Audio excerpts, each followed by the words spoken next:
Olá, que tal? Eu sou a Helena Fernandes, professora de espanhol, e vou estar com vocês a partir dessa primeira aula nessa jornada preparatória para a prova de espanhol do Enem. Então, essa aula, ela faz parte de uma série de aulas em vídeos produzidas pelo meu perfil no Instagram, o Senhorate. Eu criei esse perfil recentemente com o intuito de compartilhar materiais, estratégias tanto para o ensino como para a aprendizagem de espanhol. Então, se você ainda não conhece o perfil Senhorate, depois dá uma passadinha lá no Instagram para conhecê-lo.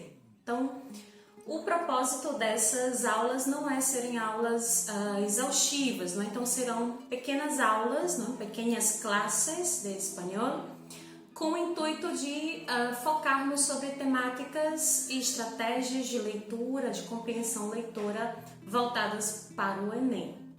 Então, sem mais delongas, sem mais demora, vamos começar a aprender espanhol. Então, vamos à nossa primeira classe de hoje.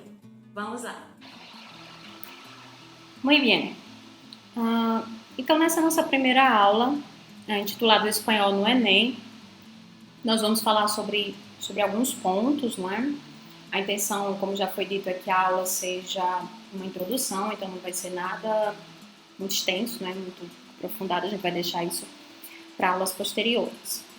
E aí, nessa aula, os objetivos seriam, primeiro, que a gente pudesse conhecer, né, alguns dados, dar uma olhadinha em alguns dados sobre a presença e a importância da língua espanhola a nível mundial, né? Ver também algumas informações, alguns dados, né, também sobre a escolha de língua estrangeira no Enem. E, por fim, que a gente pudesse dar uma olhada, conhecer, não é, na verdade, né, conhecer o perfil da prova de espanhol no Enem. Então, esses são, no caso, os três objetivos para a nossa aula de hoje. E aí, fazendo como o pessoal gosta de dizer, começando do começo, a gente vai ver um pouquinho sobre algumas informações, né, no espanhol a nível mundial, né? Então, el español en el mundo, né? Quais seriam algumas considerações interessantes para a gente iniciar o nosso estudo desse idioma. Então, essas informações elas foram retiradas do anuário, né, do Instituto Cervantes, o anuário do ano passado. Então, se vocês tiverem interesse, né, em ver essas informações, esse estudo completo, vocês podem depois conferir lá nas referências, tem o link, né, desse material, do anuário, e aí vocês podem dar uma olhadinha, o material é muito bom. Então, primeiro dado, né? O espanhol é a segunda língua materna do mundo por número de falantes, né? Só perde, no caso, para o mandarim. Então, é um quantitativo bem significativo. 7,6% da população mundial atualmente é hispanohablante. A gente também tem um total aí de mais de 21 milhões de alunos, né, que estudam espanhol como língua estrangeira atualmente. Então, esse é um número bem significativo para o ensino do espanhol a nível mundial. E aí, quando a gente chega na parte da presença do espanhol nas mídias, né, na internet, então a gente já tem aí também uma posição bem interessante, né? O espanhol é a terceira língua mais utilizada na internet. Né? Então, depois do inglês e do mandarim, está lá o espanhol marcando presença forte. Né? 8,1% da comunicação na internet acontece em língua espanhola. E ainda falando, né, da presença do espanhol na internet, a gente tem mais duas informações bem interessantes, não é? Que seria a posição do espanhol como segunda língua mais utilizada em alguns sites, não é? Como a Wikipedia, o Facebook, o Twitter, o LinkedIn. E também sobre a publicação de documentos de caráter científico, acadêmico. Né? Então, depois do inglês, o espanhol é a segunda língua que mais tem conteúdos desse tipo publicados na internet. Então, qual a relevância da gente conhecer esses dados, né, essas informações a respeito da presença do espanhol a nível mundial.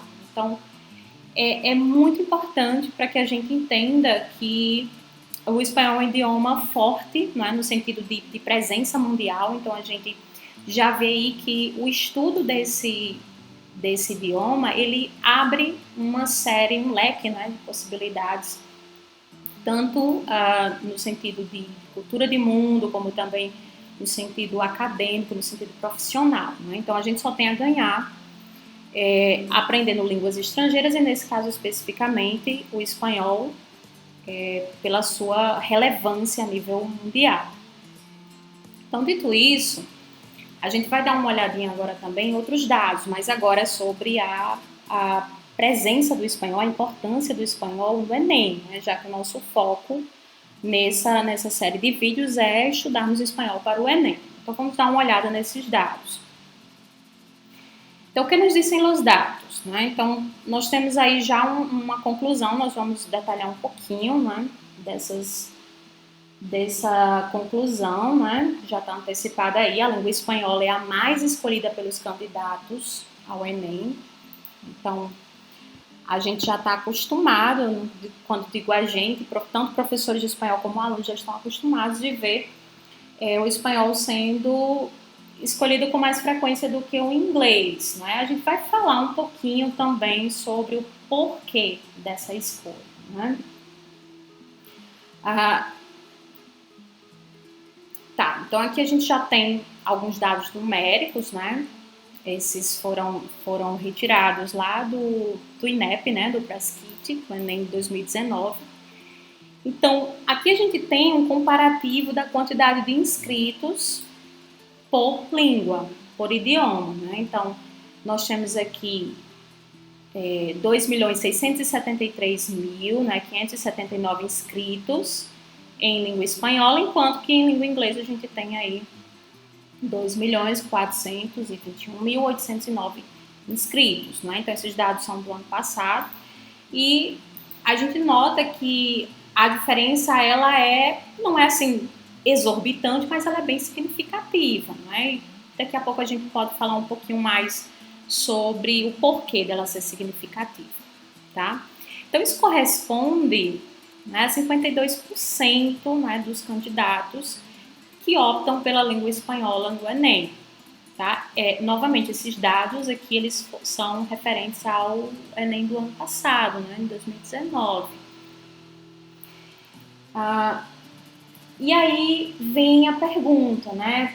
Por quê? Né? Por que o espanhol é o mais escolhido, né? E aí, por que eu falei anteriormente que apesar dessa diferença, né, comparando os números não ser algo exorbitante, mas ser bem significativo, é justamente porque nós sabemos que os alunos, eles estudam por uma quantidade maior de tempo o espanhol, o inglês, né, do que o espanhol, né?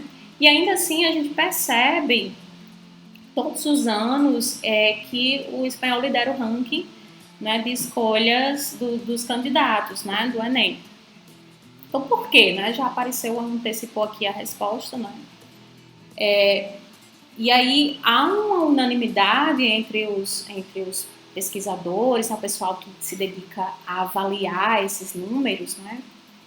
E, inclusive baseado em trabalhos de pesquisa, entrevistas mesmo, né? Coleta de dados com alunos, com candidatos do Enem, que respondem que isso se deve à proximidade entre os dois idiomas, né? No caso do espanhol e português. Então, realmente esse é um fator decisivo para que os alunos escolham o espanhol ao invés do Enem, né? Mesmo estudando inglês por mais tempo, né? Mas isso pode ser uma faca de dois gumes, né? A gente precisa tomar bastante cuidado quando fala coisas, por exemplo, eu escolhi o espanhol para o Enem porque o espanhol é igual ao português, né? Então, isso é um dos mitos que rondam alguns candidatos que preferem o espanhol em detrimento do inglês para o exame nacional, né? Então, a gente vai ter posteriormente alguns momentos para discutir melhor esses mitos, né? Para poder conversar direitinho sobre esse assunto, mas de antemão, o que a gente precisa entender é que, de fato, o espanhol e o português, eles possuem muitas similaridades, né? São línguas que eu gosto de falar para os alunos que são línguas primas, né? Elas são bem próximas, possuem muita coisa em comum, então a gente poderia usar essa palavra mesmo, né? A proximidade entre essas duas línguas, mas jamais dizer que são línguas que são iguais, né? Que é a mesma coisa, né? Então é bem perigoso ir por esse pensamento, porque a gente vai encontrar uma série de diferenças, inclusive no próprio exame, né? A gente encontra essas diferenças que perturbam e prejudicam muitos candidatos que percebem o espanhol e o português como línguas iguais, ao invés de línguas próximas, né? Próximas no sentido de compartilharem muita coisa. Mas a gente vai ter uma aula específica sobre isso, né? E além disso, no finalzinho da aula eu vou recomendar, mas eu já vou antecipar um pouquinho. Na minha página lá no Instagram, né, Senhora Ate, vocês encontram também materiais bem específicos, e aí sobre esse tema também, sobre esses mitos, né, a questão da similaridade e como é que ela muitas vezes é vista de forma equivocada. Vamos adiante. E aí a gente chegou na prova de espanhol, né, então vamos conhecer agora um pouquinho do perfil dessa prova, saber o que eu preciso estudar mais, o que eu preciso prestar mais atenção, né? Então é bem importante conhecer a prova, entender algumas coisas dela, não é? Bem como do próprio idioma também, para que possa fazer uma prova tranquila, de forma tranquila, né? Então, primeira coisa, o que é avaliado, né? O que se evalua em la prueba de língua estrangeira? Né? Então, o que é avaliado? O que o Enem espera dos seus candidatos? A gente tem aqui 4 competências, e aí essas competências elas são divulgadas pelo próprio INEP, não é? Elas são divulgadas no sentido de que os candidatos conheçam o que é esperado deles quando eles respondem à prova de língua estrangeira, né, quer seja de inglês, quer seja de espanhol. Então, associar palavras e expressões ao tema da questão, a gente vai tratar disso na próxima aula, quando a gente conversar um pouquinho sobre estratégias de compreensão leitora, né, para a prova de espanhol. Uma segunda competência que é esperada do candidato é demonstrar que possui familiaridade com informações, tecnologias e culturas estrangeiras. A gente já começa a perceber aqui alguns dos temas, né? Alguns dos temas que são recorrentes nessas provas, mas vamos deixar isso mais claro um pouquinho mais à frente. Conhecer estruturas linguísticas, sua função e o seu uso social. É importantíssimo isso aqui. Tem muito a ver com, de certa forma, com os gêneros discursivos, né?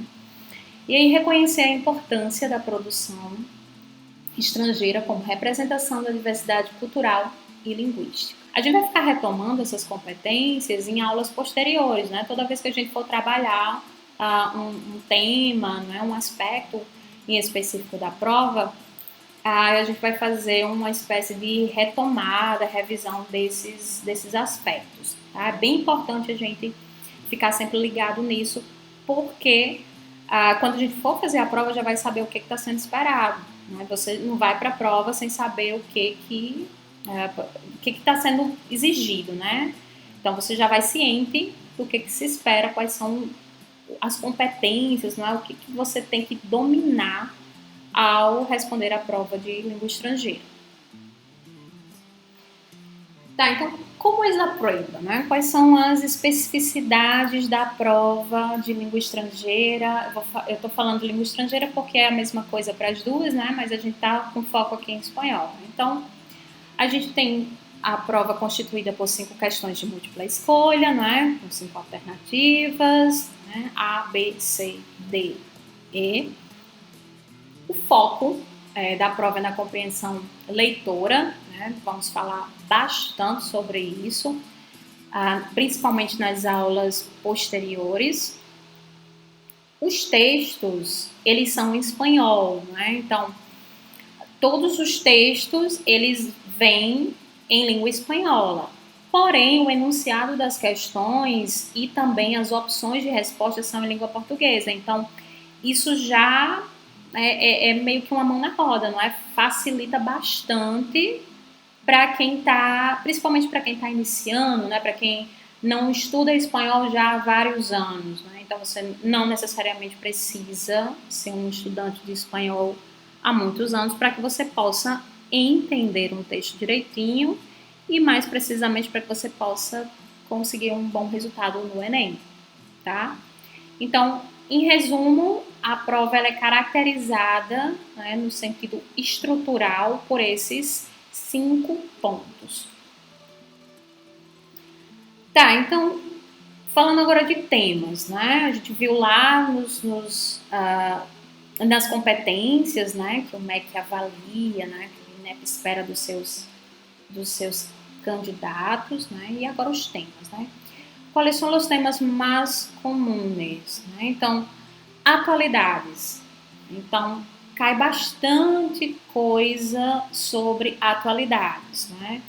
Como não é o objetivo dessa aula, eu não trouxe aqui exemplos de provas anteriores do Enem para que a gente pudesse comprovar isso, mas, novamente, essa questão dos temas eu vou estar sempre retomando quando a gente estiver tendo aulas mais práticas, não é? Quando eu estiver mostrando exemplos e pedindo que vocês tentem solucionar algumas questões, tá? Então a gente vai revisar isso. Então, atualidades, coisas que estão acontecendo em países hispanohablantes ou não, né? Mas prioritariamente países hispanohablantes. Então, dá uma olhadinha, né, o que está acontecendo por aí, nesses países que falam espanhol, então tá sempre informado, isso é importantíssimo, né? Conteúdos linguísticos, né? Então, conteúdos linguísticos a gente vai inserir as questões de vocabulário, como por exemplo os famosos falsos amigos, né, que todo ano fazem uma vítima, né? Então a gente vai ter uma aula específica só para os nossos queridos falsos amigos, né? Também entra questões de cunho gramatical.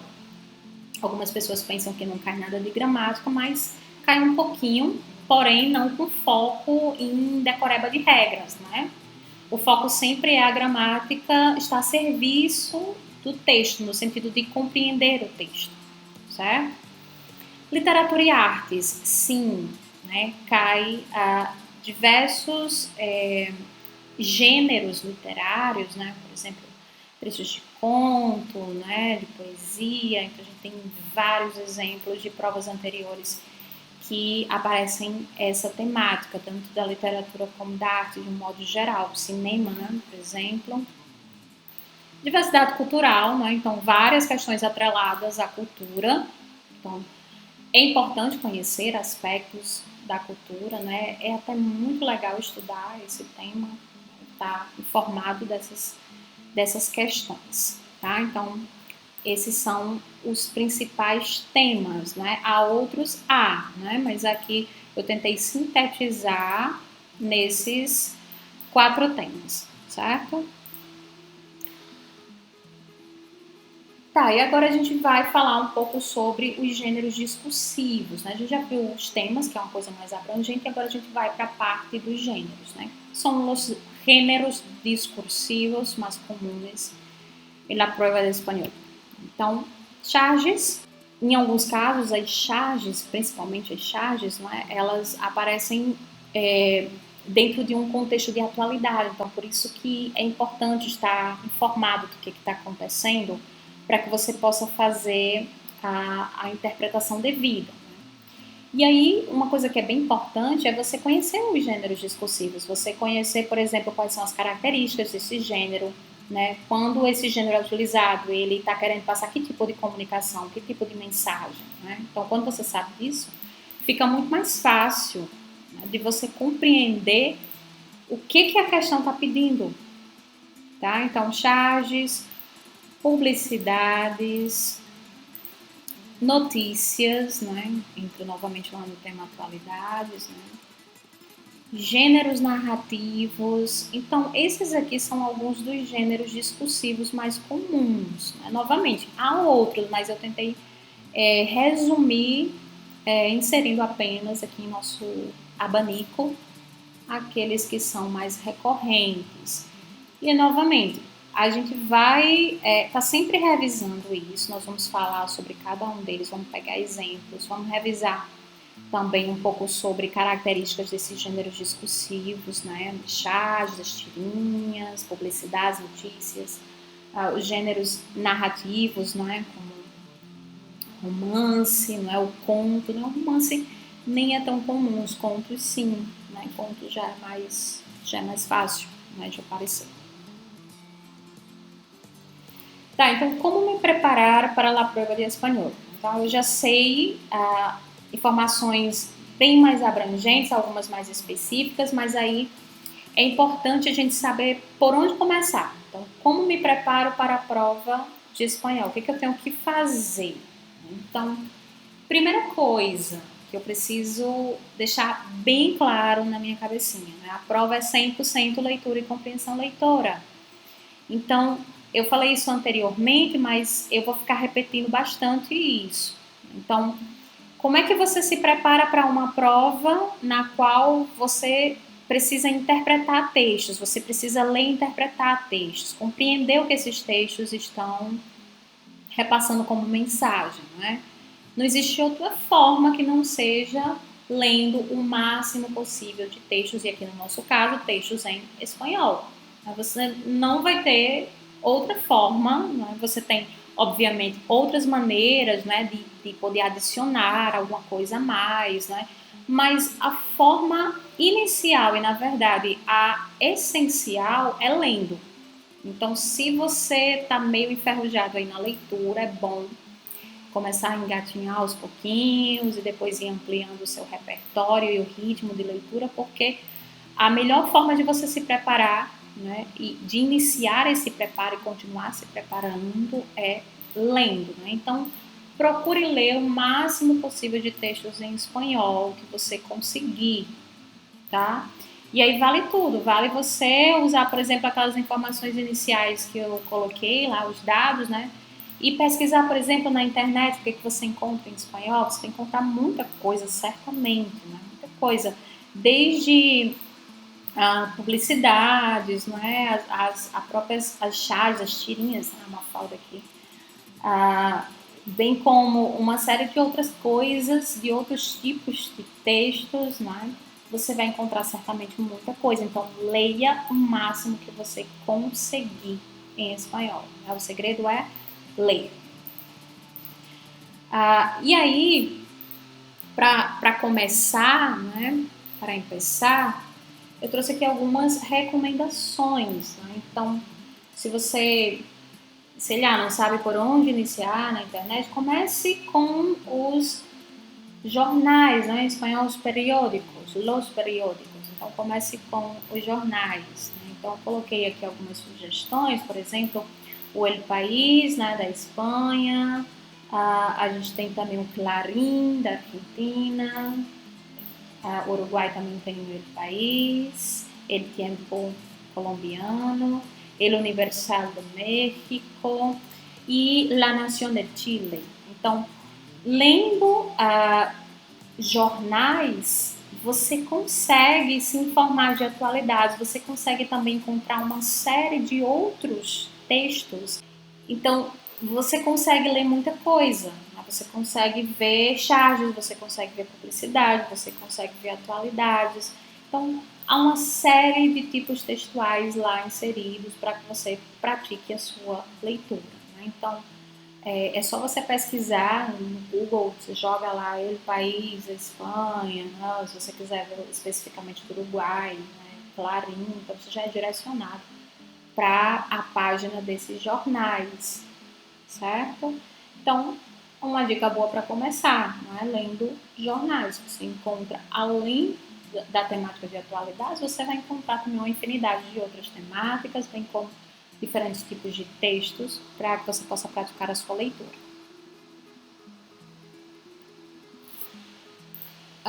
E aí a gente já está chegando aqui no nossos fundamentos, né? Tá já colocando aqui as referências para que você possa depois consultar. Eu acabei não colocando as referências dos jornais mencionados, o link, né? Mas é facinho, é só vocês colocarem, como eu já falei, colocando lá no Google, você já encontra a página inicial desses jornais, né? Então, as referências são essas aqui, né? Algumas das que foram mais utilizadas. Então, se você tiver interesse de ampliar, inclusive tem algumas dessas referências aqui, tem algumas informações adicionais sobre temáticas, né, da prova de espanhol, né, estratégias também, tem algumas coisinhas adicionais que, se vocês tiverem interesse, vocês podem depois verificar lá e ler, né? Bom, pessoal, essa foi a nossa aula de hoje. Eu espero que vocês tenham se sentido motivados para começarmos, né, a estudar, já que essa foi uma aula introdutória. Então, espero que vocês tenham gostado, que tenham aprendido, né, sobre perfil, as características da prova de espanhol e também que os dados sobre a língua espanhola tenham te motivado a buscar outros recursos, né, ampliar um pouco mais os assuntos sobre a aprendizagem de espanhol. E para isso, eu recomendo que você dê uma passadinha lá no Instagram e conheça o nosso perfil e siga também o nosso perfil, né, o Senhora H. Então, depois você dá uma passadinha lá e dá uma força pra gente também. Então, hasta la próxima clase!